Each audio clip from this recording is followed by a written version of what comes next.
Today I messed up by hooking up online with a redditor. My story is kinda similar to another poster on top on this subreddit, but anyways. I was watching a movie and got the random horny.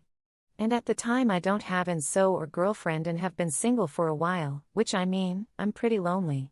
So I go on a subreddit to see if anyone would maybe want to share nudes or SMTH. I'm so damn stupid, but eventually I find a girl and text her on SC, she's pretty chill and asks to verify if I'm a human.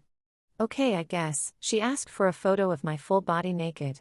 Normally I'm pretty uncomfortable with showing my face, especially when it's during this situation. So I insist on just sending a selfie and keeping my dick and face separate. But she insists. I reluctantly send the photo like an idiot. When I ask that she sends one too, she declines and says she wants me to follow her Instagram so we can talk later.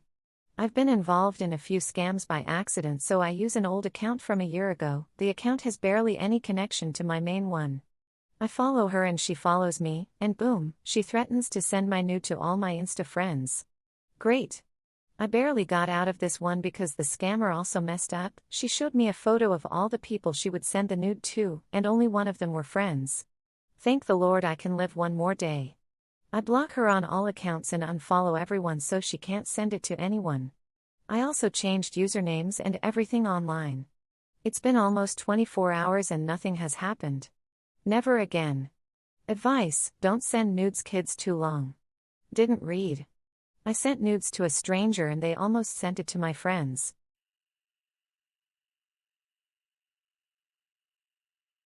Today I messed up a sexual health test. This was a while back. 35 meters, would have been 17 to 18 at the time. I went for my first ever STI test at a young person's sexual health clinic and was nervous about the whole thing. The tense atmosphere in the waiting room didn't help either. Everyone was deathly quiet, trying desperately not to make eye contact with anyone while they worried about whatever ailment they may have. I eventually met with a doctor in her office one-on-one. She was clearly in a hurry. I was just inside the door when she started explaining that they would start with a urine test and placed a small screw cap container on her desk. Remove the top, fill it up to the line, then seal it. I'll be right back. She leaves her office. I started carrying out her instructions. I had my cock in this container pissing away. But, just as I was reaching the line and straining to stop the flow, she walks back in and on seeing me shouts, "Not in here." That surprised me. Sufficiently enough for me to turn my body, miss the container and piss all over her desk. She was an angry doctor. The test came back clean though.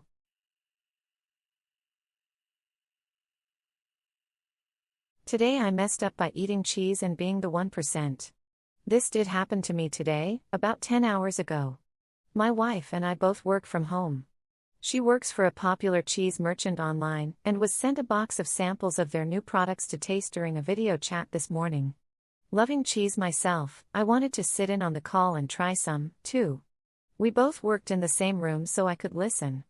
We tried a few delicious cheeses, pairings with crackers, even with peppermint chocolate cookies, which was weird but actually worked well. Anyway, we tried one, a French cheese called Comte that had been aged 3 years.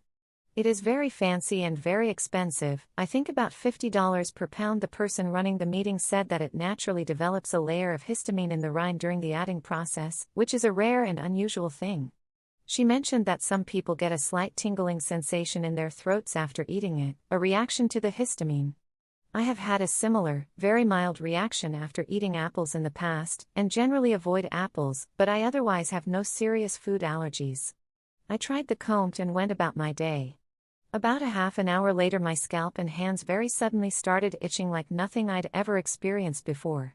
I headed to the pharmacy to get Claritin, and by the time I got there my hands were double the size and my entire face was swollen. I looked like I aged 20 years. Turns out about 1% of people experience allergic-like reactions to this kind of cheese, and I was the unlucky one today. Thankfully I never experienced any trouble breathing or any of the other symptoms of anaphylaxis. A trip to the urgent care and a probably extremely expensive shot of steroids and a single Benadryl pill later, I am back at home feeling much better but sort of embarrassed about the whole ordeal. The most ridiculous part of the whole thing was when the swelling was going down on my hands and neck with ice packs applied. The doctor wanted to get my ears back to size, they were nearly double their normal size. She strapped 3 ice packs around my head with athletic wrap. When she came back in to ask how I was feeling, my response was very silly, "Doc. TLDR, 1% of people get a severe allergic reaction to a specific fancy expensive French cheese, and I found out the hard way.